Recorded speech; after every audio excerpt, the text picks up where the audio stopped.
Warning. Este podcast contendrá spoilers de la película seleccionada por el equipo, presentado por Gerardo Alemán. Bienvenidos a Filmic Notion, el podcast que hablamos de tus películas favoritas, reviews, análisis, teorías y mucho más. Comenzaremos en breve.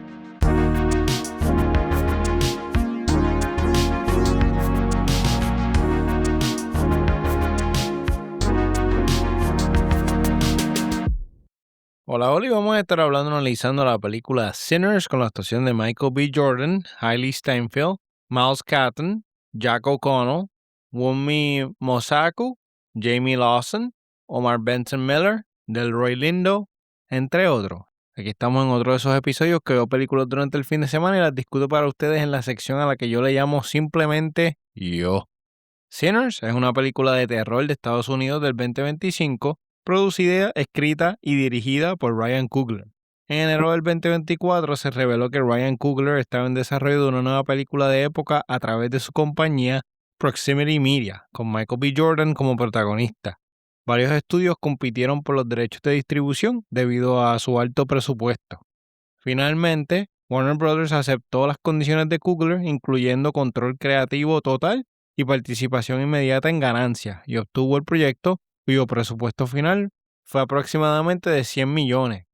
En los meses siguientes se confirmó un elenco bastante amplio: Jack O'Connell como villano, además de Delroy Lindo, James Lawson, Hailey Steinfeld, Wunmi Mosaku y otros actores en roles secundarios. Algunos intérpretes llegaron a audicionar para papeles importantes, mientras otros, como Machine Gun Kelly, rechazaron participar.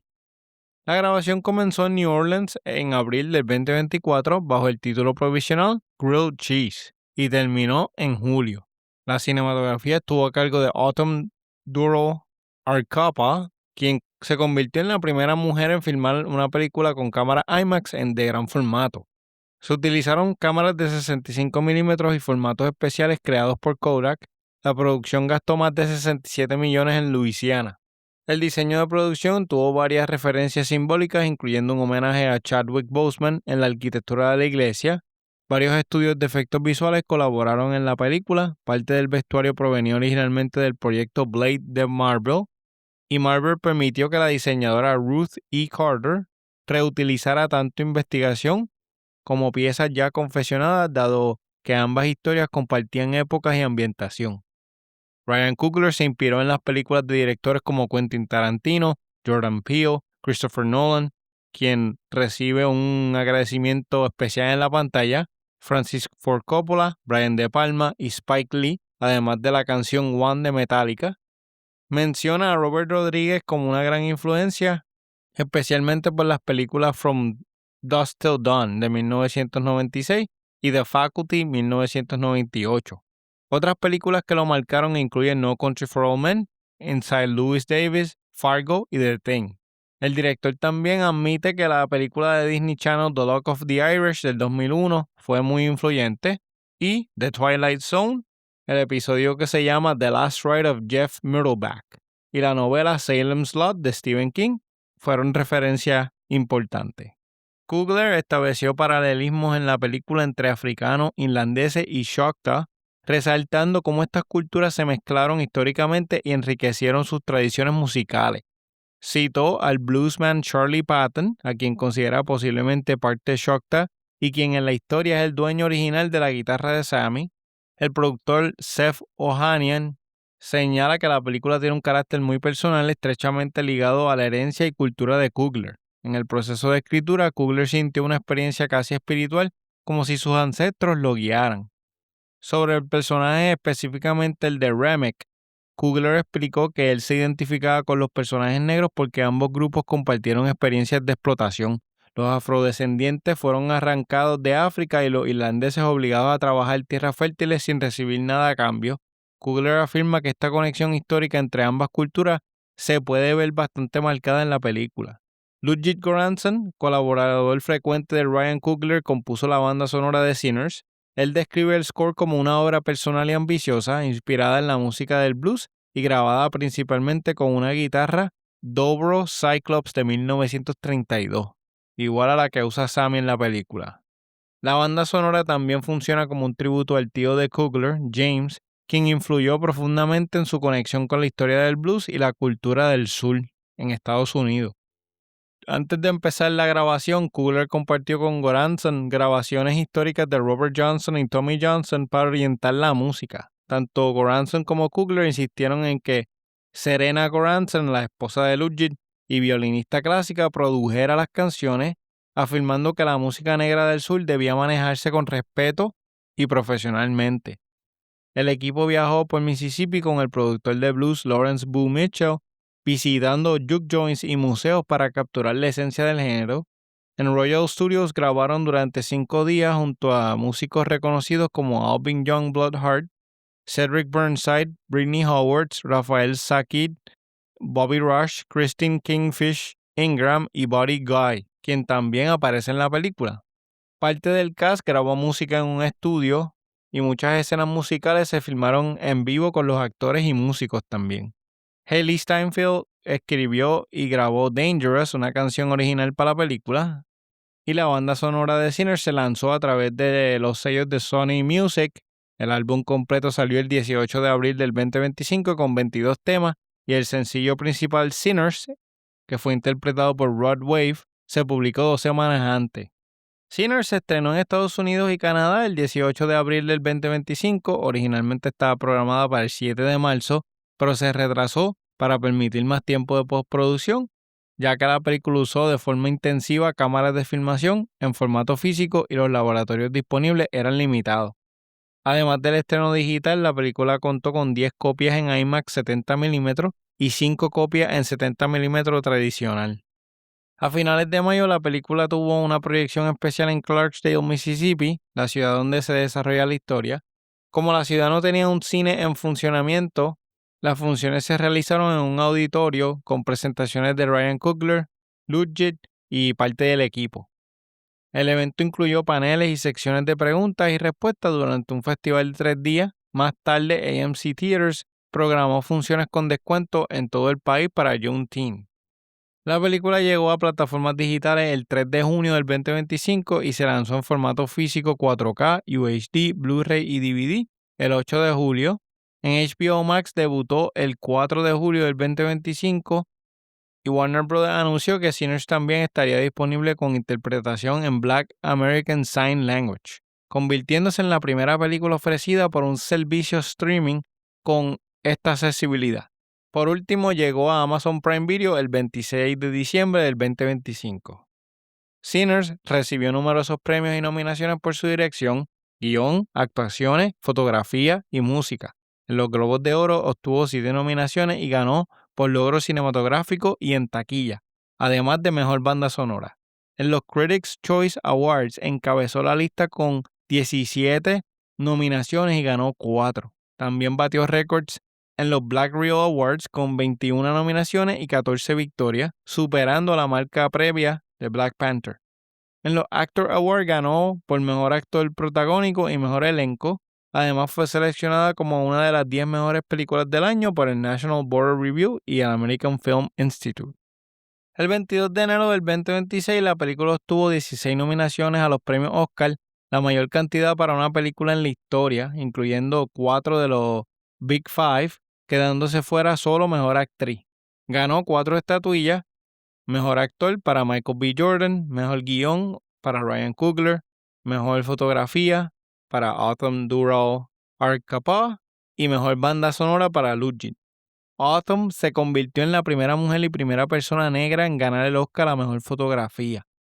En los premios BAFTA, Sinners recibió 13 nominaciones y ganó 3: mejor actriz de reparto, mejor guión original y mejor banda sonora, estableciendo otro récord para una película dirigida por un cineasta negro. En total, la película acumula más de 327 premios y 489 nominaciones.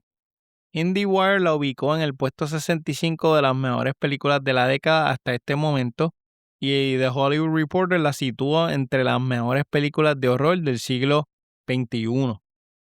En cuanto a su impacto cultural, Sinners fue referenciada en series como Abbott Elementary y mencionada por Kendrick Lamar en una colaboración musical. Además, se espera que sea parodiada en Scary Movie 6 cuando salga, reflejando su influencia dentro del cine popular. Tenían un budget de 90 a 100 millones y han recaudado 370 millones hasta el momento de esta grabación. Esta yo la vi en mi casa un miércoles a eso de las 7:30 de la noche con mi esposa en nuestro televisor y el home theater. No la había visto antes, sabía de un par de cosas de la trama, pero muchas de las cosas que vi no me las esperaba. La tenía pendiente y nunca fui a verla al cine, no sé por qué. Si hacemos un movie summary, tenemos en un intento por dejar atrás sus vidas turbulentas, dos hermanos gemelos regresan a su pueblo natal para empezar de nuevo, solo para descubrir que hay un mal en la ciudad que los espera para darle la bienvenida. Aquí empezamos con el análisis de la película y antes de empezar quiero decir que este plot tiene mucha información que le quise añadir, so acá rato voy a estar dando información.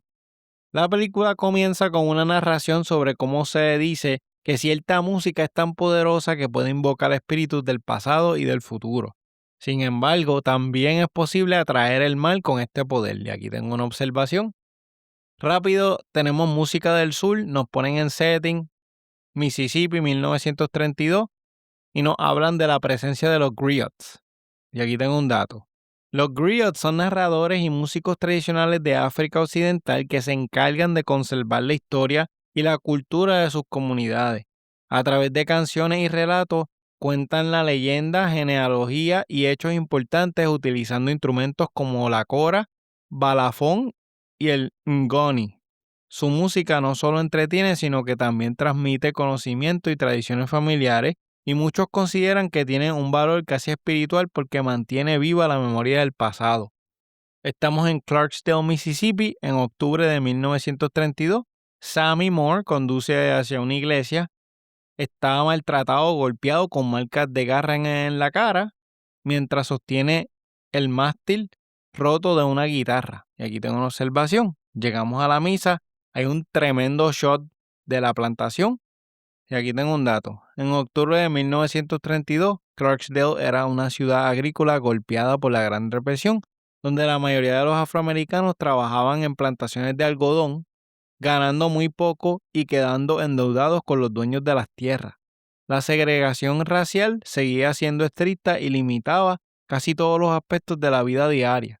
Aún así, surgían espacios como los juke joints, lugares informales donde los trabajadores se reunían para escuchar música y distraerse un poco de la dureza del día. Sammy entra a la iglesia donde su papá, el pastor llamado Jedediah, intenta ayudar a su hijo y le insta a abandonar la música y arrepentirse de sus caminos pecaminosos. Sammy simplemente se aferra al mástil de la guitarra y aquí tengo una observación. En esta escena hay un muy buen control de la música y las transiciones de Sammy teniendo visiones de algo que vio oscuro están brutales. Hay dos jumpscares que funcionan bien. Y aquí vamos al día anterior. Los primos de Sammy, los hermanos gemelos Elijah y Elias Moore, alias Smoke y Stax, regresan a su hogar en Clarksdale tras haber pasado un tiempo en Chicago. Los gemelos habían robado dinero a unos gangsters que por diálogo nos dan a entender que fue Al Capone y ha comprado un edificio viejo a un supuesto ex miembro del Ku Klux Klan, Hawk Wood. Observación. En diálogo aquí en esta escena, cuando ellos van a comprar el edificio, nos dicen, y esto a través de Hawkwood, que el clan no existe. Y lo otro que tengo que decir, que es más bien técnico, Michael B. Jordan haciendo doble papel está flawless. Comparten tiempo en pantalla juntos y me gustó que no pusieron, por ejemplo, uno sin bigote y el otro con bigote. Tenían sus diferencias, pero eran más como que en la postura, en el swag, cómo se comportan, cómo miran. Hay cosas como, por ejemplo, los grills o los gorros son distintos colores, así tú más o menos sabes, pero no hicieron nada físico que los cambiara. Dato. Para mayo de 1932, Al Capone ya estaba preso en la Penitenciaría Federal de Atlanta por evasión de impuestos, por lo que él y su red criminal ya no tenían actividad directa en lugares como Mississippi. En esa misma época, el Ku Klux Klan llevaba décadas de existencia. Nació en 1865 en Tennessee como un grupo secreto formado por ex soldados confederados, pero pronto se volvió una organización violenta de supremacía blanca que usaba el terror contra afroamericanos y quienes apoyaban sus derechos eran bienvenidos. Su segundo clan, que surgió en el 1915, fue bastante poderoso en los años 20, tuvo presencia en estados como Mississippi. Sin embargo, para 1932 su influencia estaba en declive, aunque aún no había desaparecido por completo. Continuamos con la película. Esta estructura, los gemelos tienen planes de convertirlo en lo que le llaman un juke joint, que es un local de música y baile para atraer a los miembros de la comunidad negra. Smoke se dirige al pueblo para pedir ayuda a unos amigos, que esto viene siendo Grace y Bo, Chao, con el fin de que le ayuden a crear un letrero y a conseguir otras cosas que necesitan para la noche de inauguración. Observación: la música está buenísima, adorna bien las escenas, por lo menos por ahora. Mientras Smoke está hablando con los muchachos, sorprende a dos jóvenes intentando robar su camión, que el camión de él está lleno de bebida. Smoke sin piedad le dispara a uno en la nalga y al otro en la pierna para demostrar que habla en serio. Y aquí tengo una observación. La gente los respeta y les tiene miedo. Se nota que eran un problema cuando vivían ahí. Otras personas del pueblo conocen la reputación de los gemelos. Mientras tanto, Stack recluta a Sammy, que es el primo. Él aspira a ser un músico de blues, aunque su tío no quiere que él juegue con la música. Aquí el pastor, que es el papá de Sammy, le hace leer el 1 de Corintios del 10 al 13, si no me equivoco. Y aquí tengo un dato. El 1 de Corintios 10, 13 enseña que todas las personas enfrentan tentaciones, pero ninguna es imposible de resistir, porque Dios no permite prueba más allá de nuestra fuerza y siempre ofrece una salida. Un pastor podría elegir este versículo para recordarle a alguien la importancia del autocontrol, la resistencia moral y la lucha espiritual, especialmente si la historia trata temas como el pecado, la presión externa o algo que se percibe como una influencia peligrosa.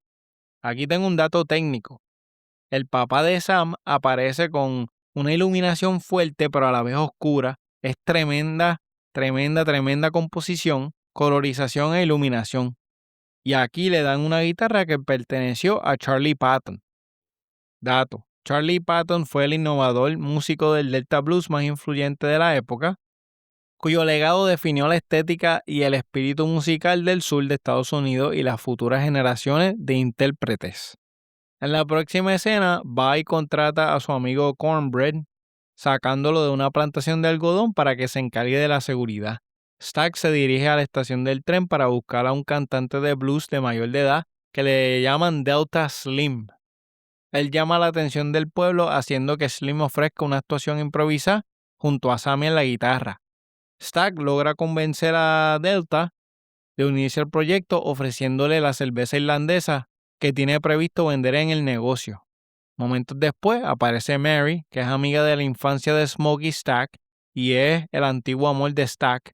Ella se acerca y está molesta porque los gemelos nunca enviaron sus condolencias ni flores por el fallecimiento de su mamá el día anterior, ya que ella había sido como una madre para los gemelos. Sammy también conoce a Pearline, una mujer casada con la que coquetea e invita a la inauguración del juke joint.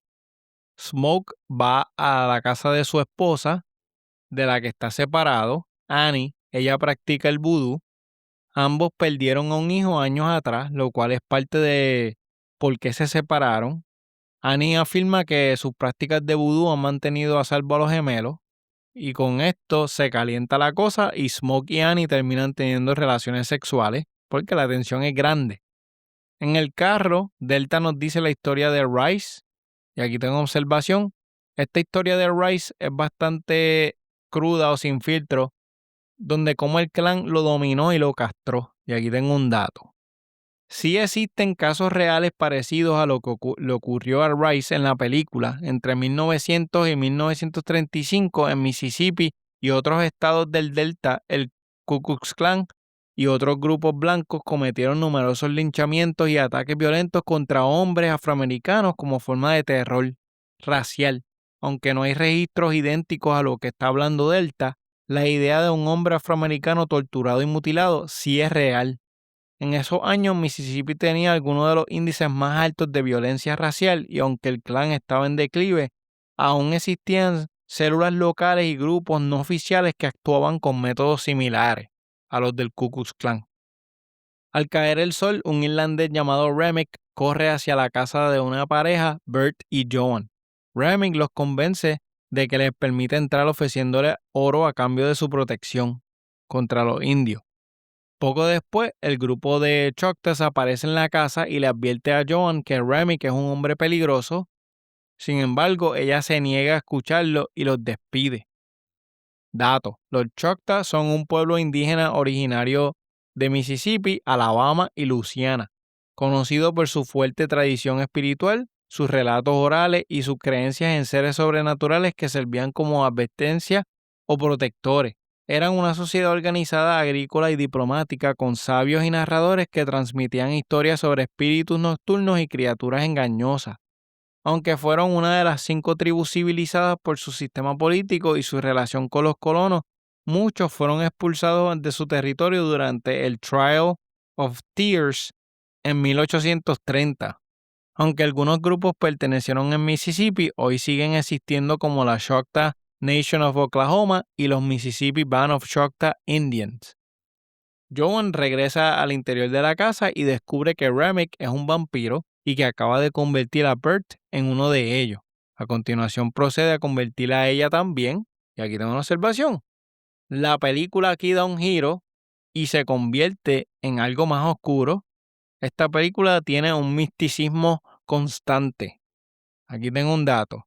Las tradiciones Choctaw incluyen seres nocturnos y peligrosos como la Nalusa Falaya, Impashilu y Mochi Hichi, usados para advertir que algunos individuos no son lo que parecen. Esto encaja muy bien con los personajes que alertan sobre Remick. En el Delta también existían cuentos populares sobre extraños que pedían refugio por la noche y traían el mal, historias que funcionaban como advertencias para no confiar en los desconocidos. A esto se le suma la influencia del folclore irlandés, con figuras como el leprechaun engañoso, el vampiro celta Dreddu y relatos de Nightwalkers, que derribaron en personajes como el White Man of the Dusk, un ser amable en apariencia pero destructivo. La mezcla de estas tradiciones hacen que Remick encaje perfectamente en un arquetipo de folclore antiguo pero creíble. Los hermanos inauguran el Juke Joint ante una gran multitud. Ellos han gastado un montón de dinero tan solo para lograr poner el local al día. Stack y Annie convencen a Smoke de que sea permitido que alguna gente que va pueda pagar la entrada utilizando vales. Y aquí tengo un dato. Los vales eran papeles o tarjetas que funcionaban como una forma de dinero dentro de un lugar específico. En los años 20 y 30, sobre todo en las zonas rurales del sur, se usaban mucho en plantaciones, ferias o tiendas de compañía.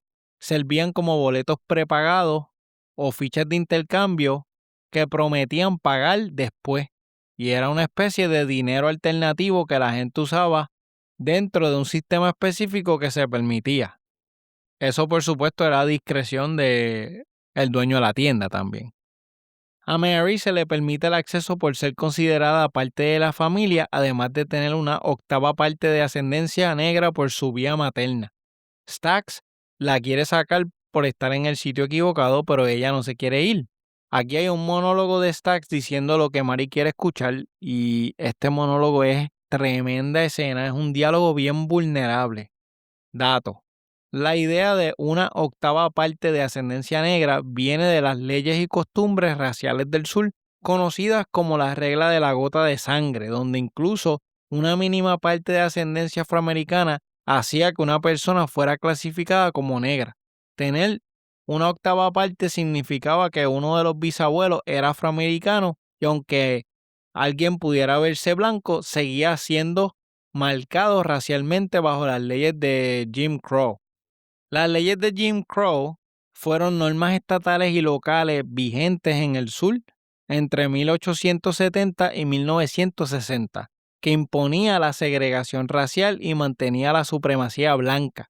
Estas leyes separaban a blancos y afroamericanos en escuelas, transportes, restaurantes, baños, parques y prácticamente todos los espacios públicos, basándose en la idea de separados pero iguales, aunque en la práctica los servicios para personas negras eran mucho más peores. El nombre proviene de Jim Crow, un personaje racista de los minstrel shows del siglo XIX que caricaturizaban a los afroamericanos. Stax, en cambio, quiere sacarla porque él sabe que su situación es peligrosa, ella está entre dos mundos y podría resultar herida si otras personas la ven. Además que tienen su bagaje del pasado donde se acostaron juntos, él desapareció y ahora vuelve y aparece. Stax le pide a Sammy que interprete su música, y aquí tengo una observación. Presentan a Sammy, él dice yo soy Sammy del Sunflower Plantation y empieza a tocar. Esta es tremenda secuencia con la música y lo que evoca la música que lo vemos. Ahí tengo un dato. El Sunflower Plantation fue una plantación real ubicada en el condado de Sunflower, Mississippi, establecida alrededor de 1888 por desarrolladores de Nueva York.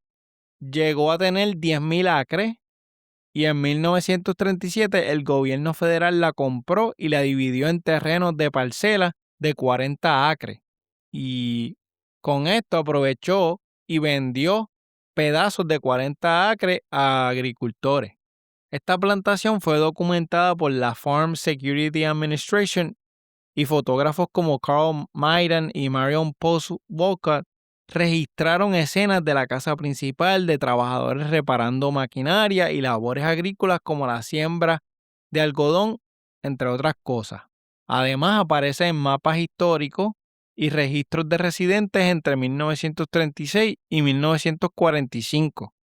Eso definitivamente estaba activa en el 1932. Sammy ofrece una actuación cargada de sentimiento que cautiva a todo el mundo. La música de Sammy posee tal poder que logra invocar a los espíritus. Y aquí tengo una observación.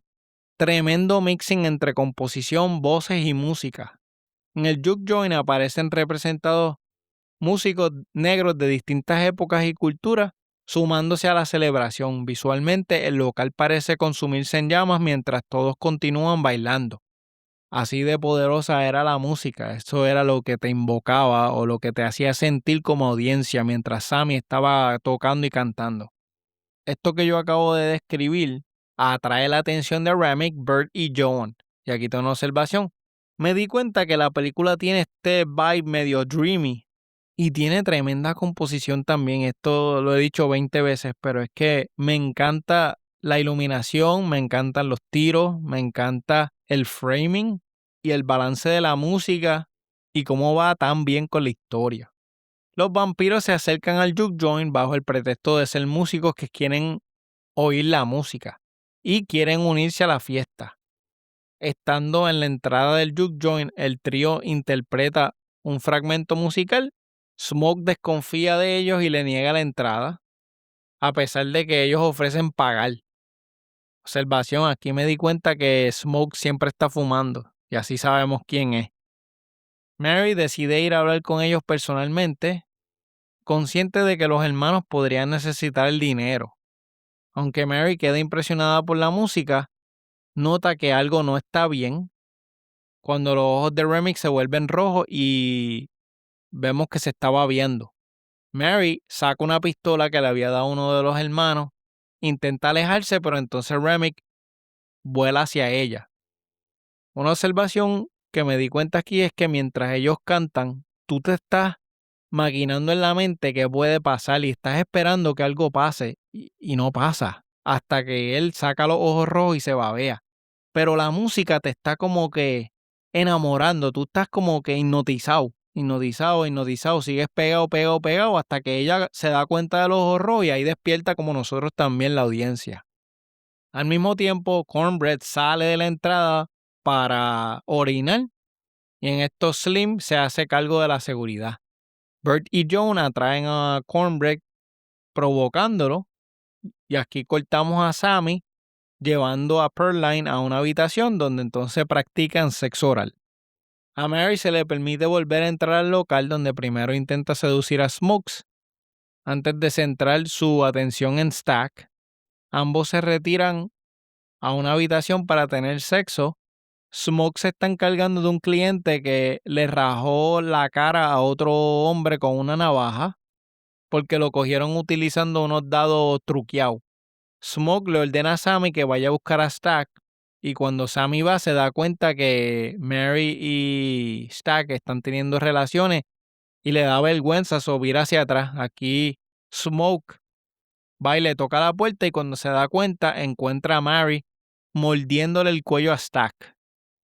Smoke con coraje le vacía el arma sobre ella, pero Mary sobrevive y jura matarlos a todos antes de irse. Smoke intenta ayudar a Stack, pero Stack fallece en el piso.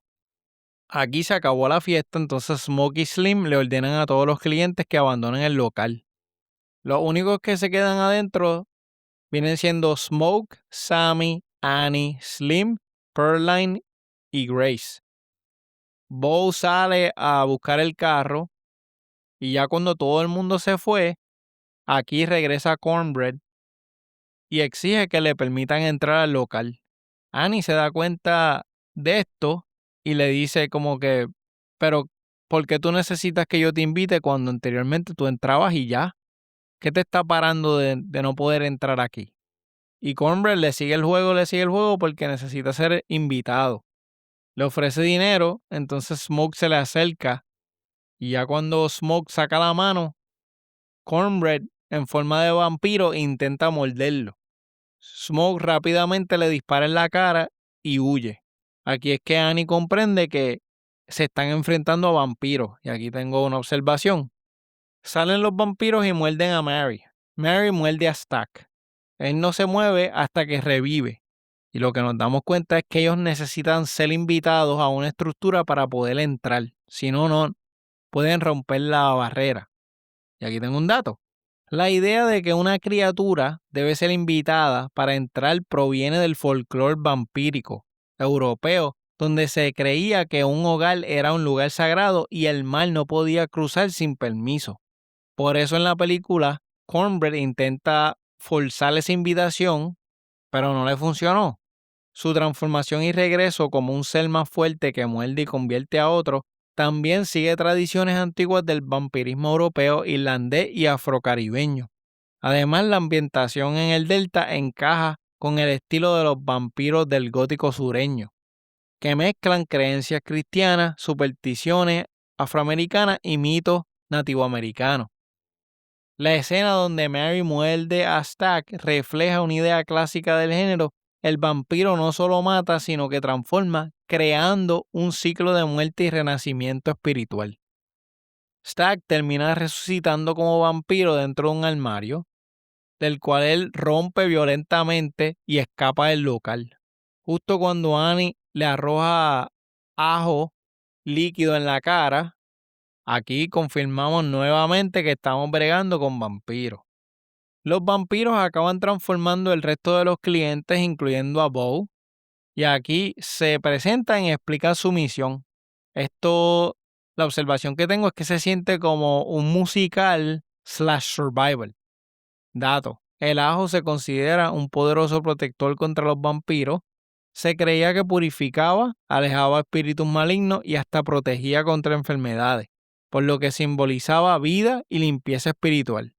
Por eso dentro de las leyendas el ajo funciona como un repelente natural y se volvió uno de los elementos más antiguos y conocidos contra los vampiros. La horda de vampiros crece en el exterior del local. Remick se aproxima acompañado por Mary, Stack, Bert y John.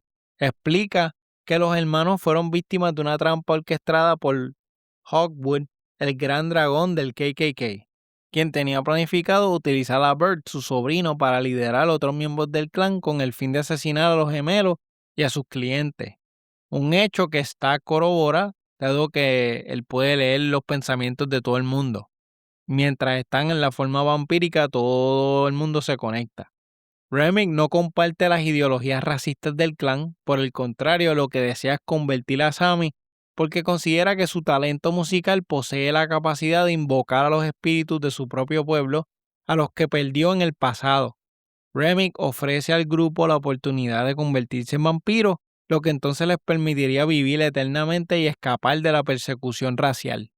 Ante el rechazo del grupo, ¿verdad? No lo dejaron hacer lo que él quería. Remick sugiere que le va a hacer una visita a Lisa, que es la hija de Gracie Bow, para hacerle pushing a ella, a Grace, que los deje entrar. Todavía estamos en esta dinámica que ellos necesitan entrar y necesitan permiso. Cierran la puerta y aquí los muchachos se abastecen de estaca, armas de fuego, ajo, mientras que a Grace le da un ataque de pánico y desafía a gritos a los vampiros para que entren al local. Aquí con esto empieza el enfrentamiento final. Y aquí tengo una observación. Esta escena del ajo, que van uno por uno comiendo ajo para asegurarse de que nadie es un vampiro, me acuerda mucho a The Thing, cuando están tratando de descifrar quién es el monstruo. La película pasa full survival Walking Dead meets Kingsman en la escena de la iglesia bien rápido, pero es entretenido, no te creas. Aquí los vampiros abren las puertas y empieza la pelea. Grace se tira sobre Bo con una estaca, provocando que ambos se quemen. Slim atrae a una multitud de vampiros para que lo persigan cortándose el brazo, mientras que Pearline también resulta herida de muerte frente a Sammy. La mayoría de los demás vampiros son atravesados por estacas y explotan. Tristemente, Annie es mordida, por lo que él entonces le pide a Smoke que le clave una estaca en el corazón antes de transformarse. Aquí tengo una observación. Se forma el reguero aquí. Cuando Annie muere, todo el mundo como que para, por lo menos Mary, Stax y los vampiros que están cerca de ellos. Lo curioso es que al Annie morir, Smoke se le derrumba el mundo. Y esto es algo que mi esposa se dio cuenta mientras la estamos viendo. Al Annie morir, el plan de la familia unida por la eternidad se rompe y ya nada importa. Stack y Mary presencian esto y su humanidad regresa brevemente para manifestar horror y tristeza ante la muerte de Annie. Mary logra escapar antes de que salga el sol. Smoke y Stack se enfrentan en una pelea en la parte de arriba del negocio, mientras que Sammy intenta escapar de Remick en las afueras. Y aquí tengo una observación. Tremendos VFX, música e iluminación. Remick le araña la cara a Sammy y con esto conectamos lo que vimos en la primera escena. Pero Sammy utiliza la guitarra para entonces clavar la parte de plata en el cráneo de Remick. Remick todavía vivo le quiere hacer daño a Sammy o convertirlo y aquí aparece Smokes para clavarle una estaca en el pecho de Remick. Justo en el momento en que sale el sol, Remick estalla en llamas mientras que los demás vampiros siguen su ejemplo conectados a la mente de Remick y se consumen por el fuego porque están afuera. Observación. Todo el mundo siente su dolor, o por lo menos los que están cerca de Remick. Él viene siendo como la representación del diablo o el líder principal que controla todo. Mientras Smoke y Stack estaban peleando, ya cuando Smoke tiene el control de la pelea y puede matar a su hermano, él para. Y aquí es que pasamos entonces a Sammy con Remick peleando, que Smoke se le aparece. Me gusta también el formato largo de algunas de las escenas, específicamente el amanecer en esta escena, brutal. Smoke, sabiendo que el clan se aproxima, porque le habían dicho el plan, Smoke le ordena a Sammy que huya rápidamente.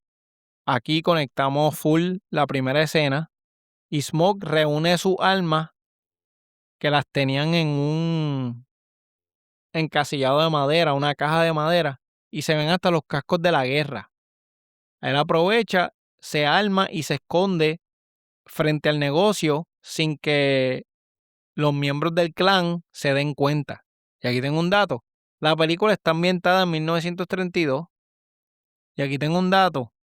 Recuérdense que la película, el setting en 1932, se entiende que la Primera Guerra Mundial fue el conflicto más pegadito a ellos, donde habían luchado contra el Imperio Alemán. Muchos hombres del sur, tanto afroamericanos como blancos, sirvieron en Europa y regresaron marcados por la pobreza, el trauma y el racismo. Además, la otra cosa que nos delata, ¿verdad? La guerra o el conflicto que los gemelos estuvieron es los cascos. Cuando ellos llegan en par de guaguas, son más o menos como 10, 12 personas, vamos a ponerle. Él saca el arma y empieza a tirar con una ametralladora Thompson. Inclusive tiene hasta una granada y todo. Uno de los miembros del clan le dispara a Smoke en el abdomen, pero él tiene tanta adrenalina matando a todo el mundo que literalmente logra neutralizar a todo el mundo y Hawkwood es el último en quedar con vida. Aquí él le ofrece dinero a cambio de perdonarle la vida, pero Smoke lo acribilla a balazo. Al comenzar a morir, Smoke ve el espíritu de Annie junto con el de su hijo. Sammy regresa a la iglesia pero se niega a abandonar la música a pesar de las súplicas de su papá. Finalmente, él emprende su camino hacia el norte con la guitarra todavía en la mano, o el mástil de la guitarra más bien. Durante los créditos se muestra a Sammy, que es interpretado por Buddy Guy, en el año 1992.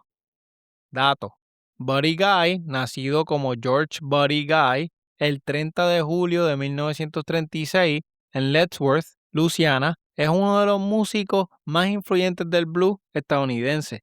Creció en una familia de arrendatarios agrícolas y se convirtió en una figura clave del Chicago Blues desde los años 50.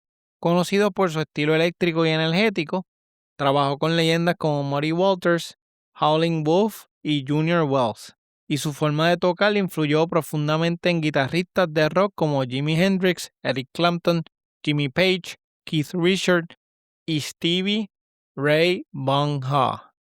A lo largo de su carrera ha recibido numerosos premios, incluyendo 9 Grammy, la Medalla Nacional de la Arte y reconocimientos en los salones de la fama del blues y del rock. Tras el show es encontrado por Stax y Mary. Stax le comenta que Smoke no pudo matarlo y le ordenó mantenerse alejado de Sammy.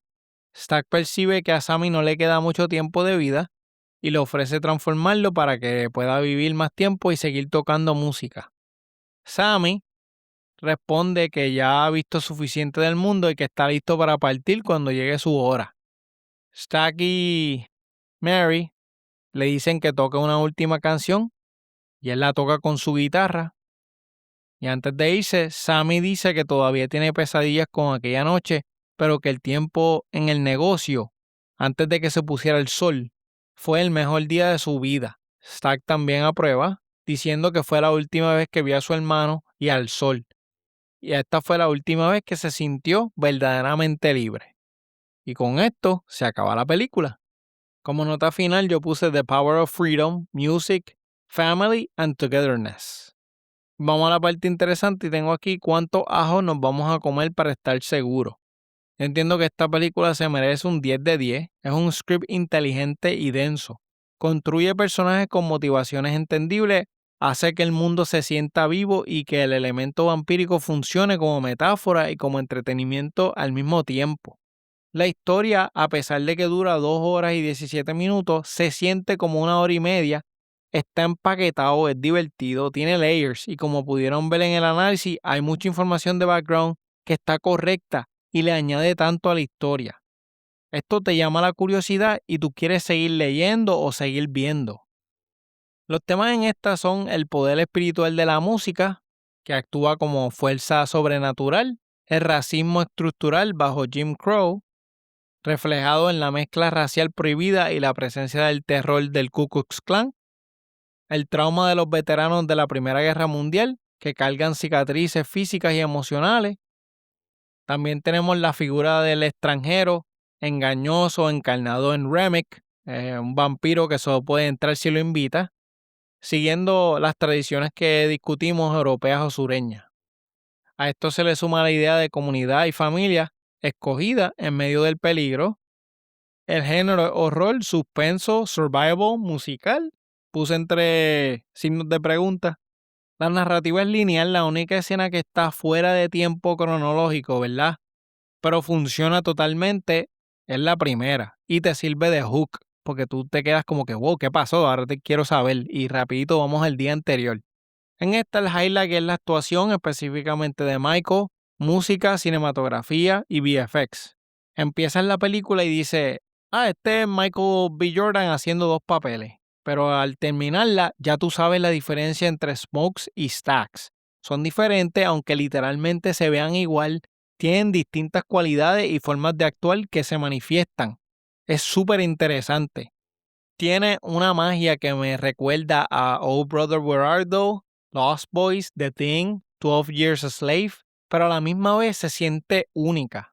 La cinematografía tiene un encanto difícil de no darse cuenta, tiros cerrados con enfoques en el medio mientras lo demás respira fuera de foco, le da un aire dreamy como fantasioso. Los VFX y la iluminación se trabajaron de manera magistral con los vampiros y en las escenas del aspect ratio más grande, las composiciones eran hermosas. La cinematografía refuerza la idea del folktale, la luz cálida, las composiciones que parecen historias transmitidas de generación en generación. Los momentos como el amanecer son hermosos y devastadores a la vez por el setting en que estamos, en que se basa la película en 1932. Aún así tenemos escenas que son bellísimas. A pesar de ser una película de vampiros gory, nada se siente hecho porque sí. Es violenta, sí, pero controlada dentro de lo que quiere contar. No se va al garete. Mi escena favorita es la escena del monólogo de Stax y Mary. Esa secuencia completa, el setting y la iluminación está tremenda. Si tuviera que escoger otra, yo diría que la escena que Sammy se encuentra con Remick en el lago. Mi personaje favorito en esta es Stax. Me gusta su presencia escénica, siempre tiene un plan y quiere a su hermano más que nada en la tierra. Como yo vi esta película con mi esposa, ella quería poner sus 2 centavos y esto es lo que ella quiso traerles a ustedes.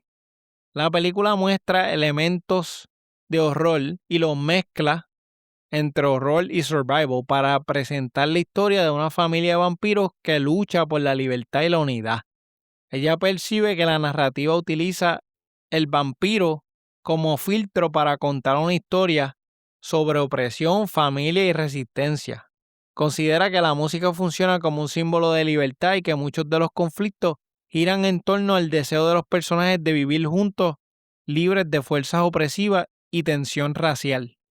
Aunque tenemos una película de vampiros, gore y violenta y llena de elementos sobrenaturales, mi esposa quedó encantada con la idea de que realmente están contando algo más profundo.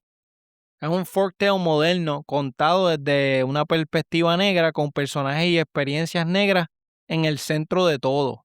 No lo exageran, no se vuelve melodramático y simplemente es un día en la vida que termina al amanecer del otro.